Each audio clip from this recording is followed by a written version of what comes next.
Hello and welcome to Las Blancas Podcast. Welcome back to another episode of Las Blancas. It's been a while. We have unfortunately not been able to record the pod for the Madrid CFF game because I was traveling and we couldn't actually manage to find a time slot to record. So apologies for that. But yeah, I mean it was our first league win. We managed to we managed to win a derby, one of the most chaotic games of the season. As always, we won it 2-1. We are scored. Again, like not a blowout victory so far in our campaign until that game. And next up, we had Eintracht Frankfurt. So we are going to talk about that game. We are going to talk about the second leg of the UEFA Women's Champions League qualifiers.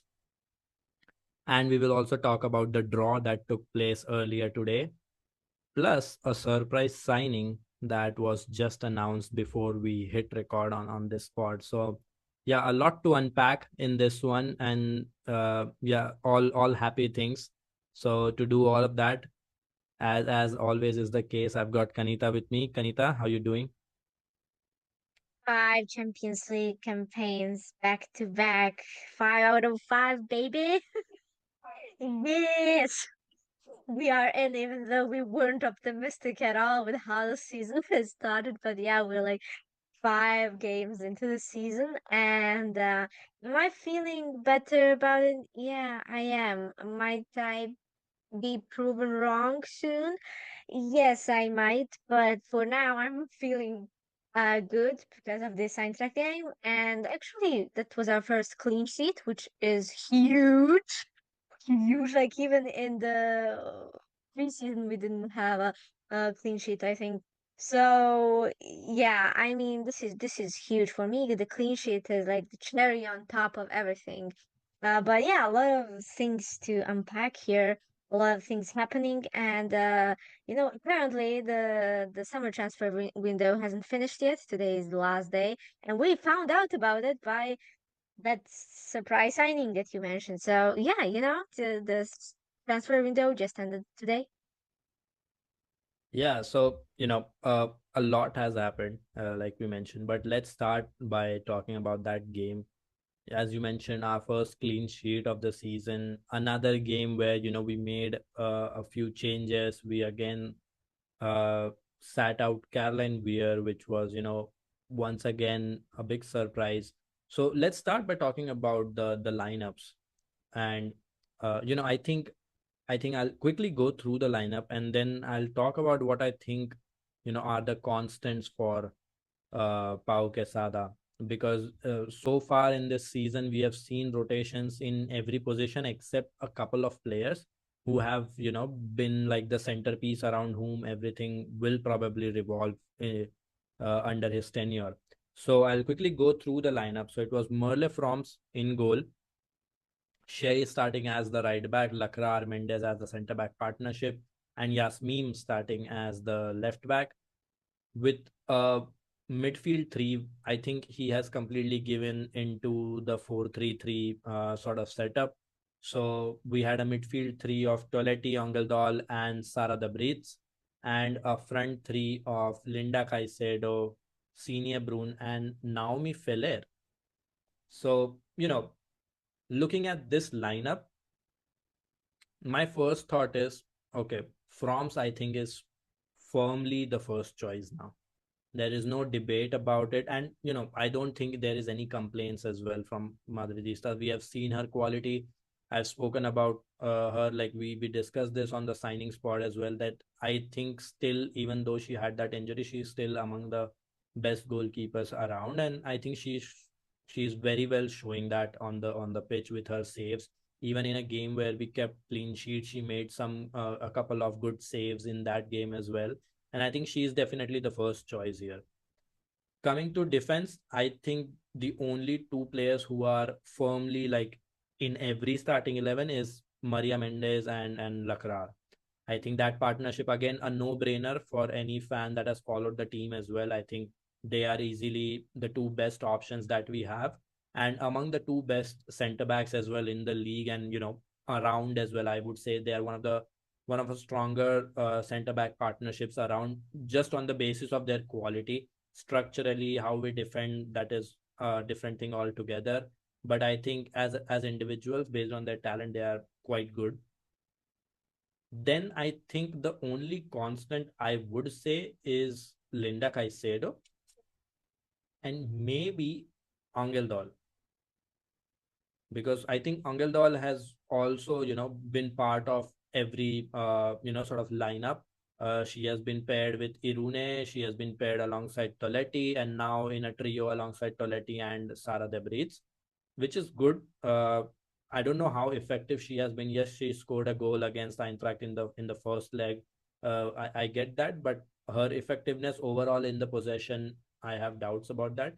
And Linda, I think, is a no-brainer. If Linda is fit, she starts, because she is a game-changing player, and we'll talk about her more in this spot definitely, because it was a Linda Caicedo game. But Kanita, what do you think? Like, who according to you are the players that are definite starters under Pau Quesada so far? No, I agree completely. What what is getting to me actually are the variables on the fullback positions, because he changed like both of the fullbacks from the Madrid derby against Madrid CFF. Yeah. And so I mean, sure, obviously you wouldn't start Sylvie again in the Champions League match, or I don't know what his thought process is, but I don't know. Just putting it out there, maybe probably because of that.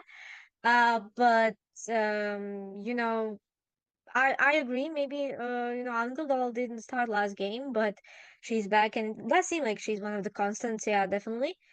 It's also good for the center backs that they're paired up consistently and they're not switched positions, like we used to watch. So that is really good, and I am really glad this doing everything like around Linda, and I actually think like okay, like my first thought on this lineup was okay, he changed the fullbacks again. No weird, obviously those were my two main thoughts. But then I thought, okay, so Yasim and Linda are on the left side, and we saw them, they were entertaining last season. And I was like, okay, this can be a fun left hand side, and it was, boy, it was.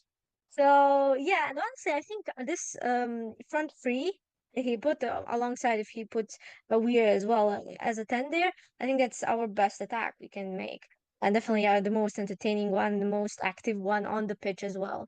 So yeah, honestly, aside from the fullbacks and weir, I wasn't really, you know, what a bad lineup or something. I didn't think anything of that. Yeah, and I mean, the big exclusion is obviously Weir. What is happening with her? Like, we wouldn't even think about Weir not being a fixture in the lineup. So like, seeing it is obviously a little surprise every time you don't see Weir on the pitch, and her name is listed on the bench, is a sort of a surprise. But yeah, I think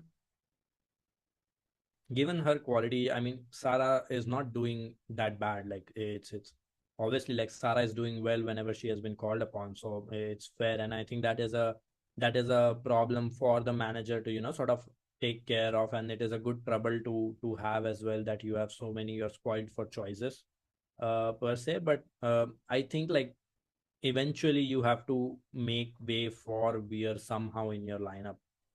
You can't have one of the best players in your team not playing regularly. But yeah, I mean, let's see. I mean, if we keep winning games, then his decision always looks like a masterstroke. So you can't complain like that. But I feel like you can't leave out one of your best players. You include them somehow. Like, you have to change a little bit of your strategy. If you have to change a little bit of your approach, you do that, because that's a player that can win you games on her own. So yeah, about that. But I think, like, with this 4-3-3, our off ball approach also has changed We have moved to a 4-1-4-1 sort of formation when we don't have the ball, and we aren't like pressing at all now. Like we don't press that high. We sit in a mid block. We invite them, and as they enter the final 40%, we try to crowd them and win the ball. So, a change in approach is very clear here. We are not going for that pressing approach anymore. We are not going for that 4-2-3-1 attack anymore. So, it's a welcome change. We have won a couple of games, so can't really complain. And in this game in particular, I think the big talking point here is Linda Caicedo. First goal, she created it. Second goal, she scored it. Absolute phenomenal performance. Like, no doubts about it. She absolutely ran the show. She picked the ball wherever she liked. She ran through Frankfurt's entire defense, entire midfield on her own. Like that run from midfield, picking up the ball and just running through an entire team on herself by herself is insane. And like I've previously said it as well in pods as well, that this is a very special player and we have to enjoy her, because she really is, like, she is the system. There is no system about her. She's not a system player. She is the system here. And it's absolutely, like, I've seen it. I was fortunate enough to watch her play live for the under 17 Colombia side, and she has done that at every level. She has done that at under 17, under 20, the senior side for her national team, and now at club level as well, ever since she joined us. So it's crazy.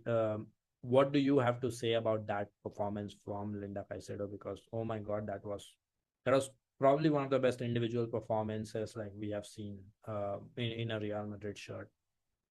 So the thing is, like the flow of the game, that we actually moved more, like attacked more through transitions. We just waited to get the ball back and just go to a counter attack, and that's how we created danger. And that's where Linda shines, Yeah. and she absolutely, outshines everyone.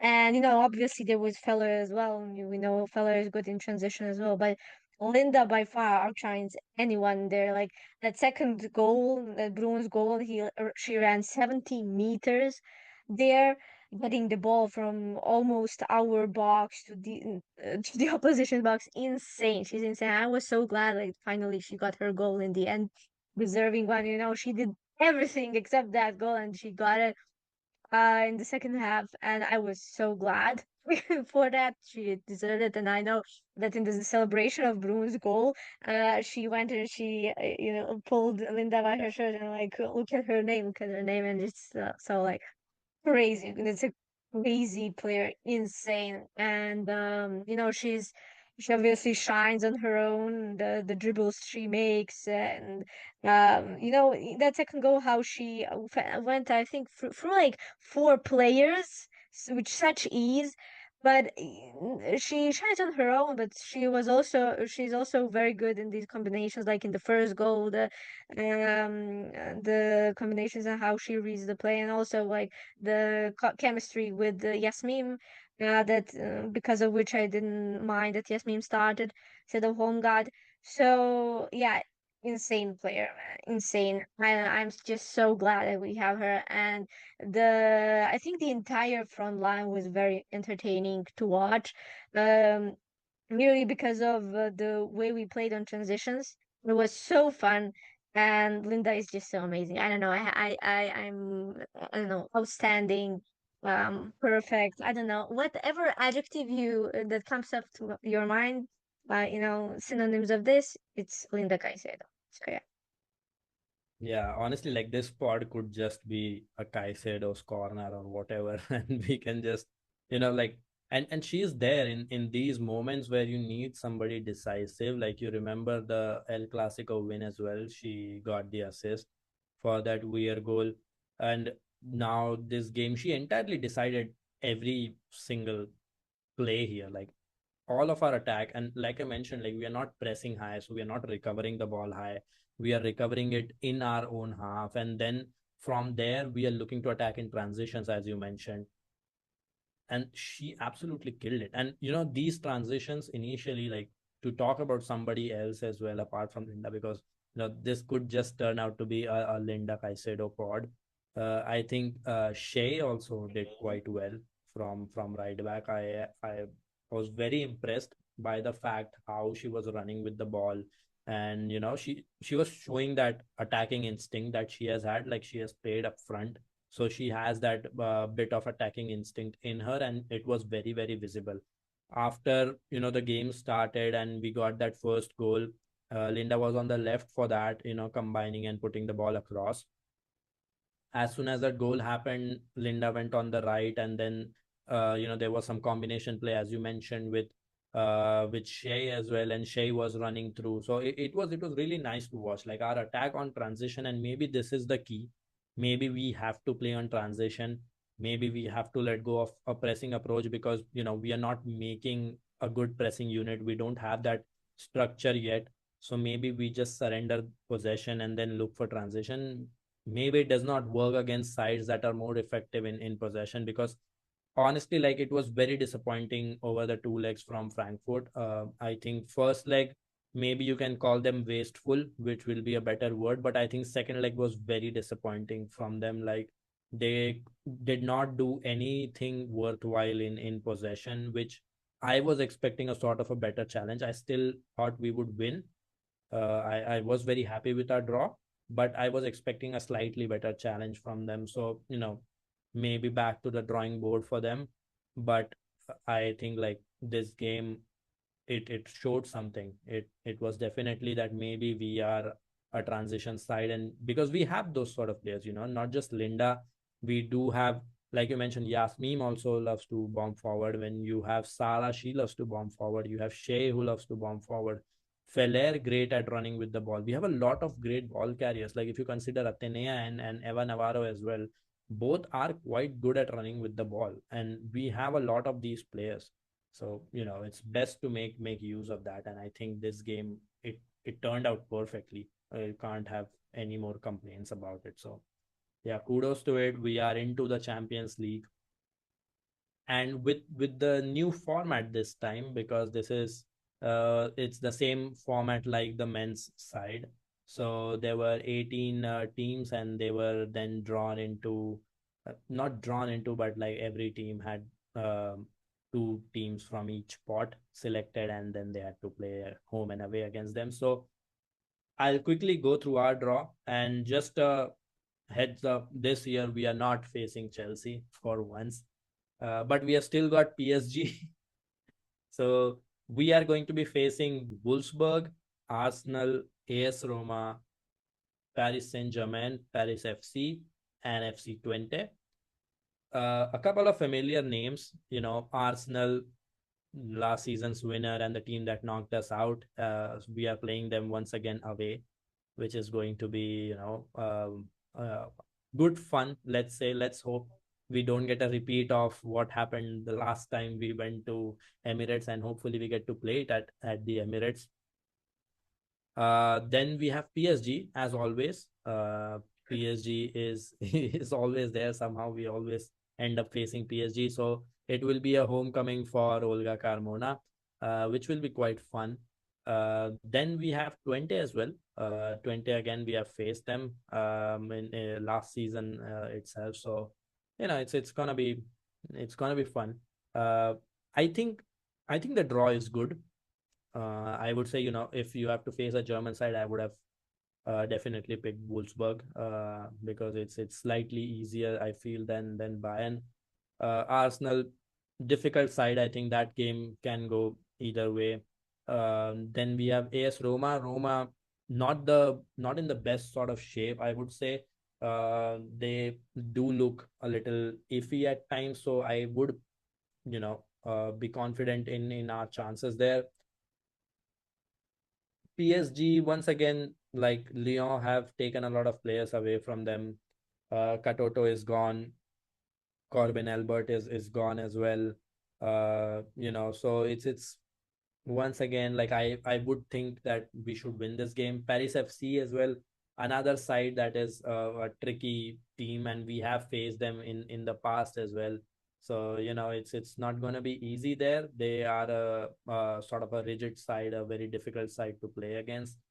And 20, I think I would be confident in our chances against them as well. Kanita, what do you think of this draw? Do you think we have got a good draw? Do you think we have got a tricky one, a difficult one? And which games are you, sort of looking forward to? Um, you know, it had to be both Paris teams. It just had to be. Every season we either play PSG or Paris. We started with PSG twice, then Paris. Yeah, of course, now we're facing them both. I don't know why. And every time we did face them, something traumatic, so to say, happened in Paris. Hopefully not this time. We face PSG in Paris. So yeah, it will be interesting. And yeah, facing Olga as well, like you mentioned. So yeah, honestly, I am glad like the two new opponents that we are facing are, in a little shaky situation. So I am definitely glad about the rest we played against. And I am actually looking forward most to the Arsenal game for the rematch. But we saw, last season they could be very in the Champions League. They ended up winning it. So let's see if we can do something against the European champions. So yeah, and I am, obviously excited to see us play against the Wolfsburg and Roma because obviously we haven't played against them, and every new opponent we come against. Okay, let's see, let's test our waters, So yeah, this is a very good opportunity. I think we have a chance against them both, including Wolfsburg. I think the trickiest ones actually might be like Arsenal and PSG for me. Um, Maybe Wolfsburg as well. Maybe, I don't know. Let's see. Though we play Wolfsburg at home, so yeah, I don't know. Like, it's a pretty cool draw. Like I said, Yeah. 14 we already knew, so that's some familiar waters. And yeah, honestly, this I'm actually really excited to see how this format goes in the women's game. So yeah. Yeah, definitely. And I think like just to mention, Arsenal, PSG, and 20 are the three away games that we will be playing. So tricky places to go to. Arsenal, like we saw what happened last season. Nobody wants that. PSG again a difficult place to travel to as well. Not an easy side. And 20 as well. Going away and playing them can be slightly tricky, but I would still take our chances there. So I think we should at least be able to get 3 wins in here easily, and maybe a couple of draws. I think like at least 4 games here have to we have to come away with a positive result. uh so yeah, let's see what happens. It's going to be very interesting. And tomorrow we have the it's not tomorrow, I think it's on 22nd. We have the Ballon d'Or ceremony, so Mhm. let's see where Caroline Weir ranks in it as well. Will be quite fun. But yeah, getting back on the topic, after the draw, like I was like, this is done for the day. This is the biggest news that we are going to get, an interesting draw, some very interesting picks for the different teams as well. I was like, fine, now the day is done. We'll just talk about the game. We'll talk about the draw, and that will be it. And then there comes a random announcement out of nowhere. Nobody saw it coming. And Real Madrid go ahead and announce a signing. A 19-year-old right winger from Netherlands playing for Ajax has been signed for 5 years. It's Lotte Keukelaar. I am not sure if I'm pronouncing it right. If I am not, I really apologize. But we have gotten her, and it's an interesting move. We have gotten a right winger in in a squad. Let's say that you put her on either flanks, but we have got a winger for a squad that has Linda Caicedo, which is a short shot bet. Like she's a definite starter. You've got Atenea, you have got Eva Navarro, you have got Naomi Feller, and you have got Pau Comendador as well, right? Five players, and then we have added a sixth to that. So either somebody is leaving or we are going to have some trouble managing the minutes. Somebody will lose out here. But it was a very big shocker to me. I thought our business for the summer was done. So I wasn't really expecting any more moves, to be very honest. But yeah, I mean, uh, I'll speak about how she plays and everything. But Kanita, what did you make of that move? How surprised were you, and how do you think it fits our current squad? I found out by you sending me the announcement. I was like, what is this? Why are you sending me a link from the Real Madrid account? And I saw a whole new signing. I was like, so we're not done, huh? But yeah, so apparently she was under contract until 2027, and we paid an undisclosed fee, which annoys me every time I see undisclosed fee. But yeah, once again, we paid for a player. We also paid for Bill Anderson, so just so you know. But they say that it's a record transfer in Dutch women's football. So, we we paid some amount, definitely, for her, and we're betting on her, as you said, 5 years contract until 2030, which is also crazy. I thought that 2030 is 7 years away, but you don't mind that. But yeah, I mean, it's like, okay, people are saying that she can play as a striker too, but she's like mostly a winger, plays mostly on the right wing, and I was thinking the same as you.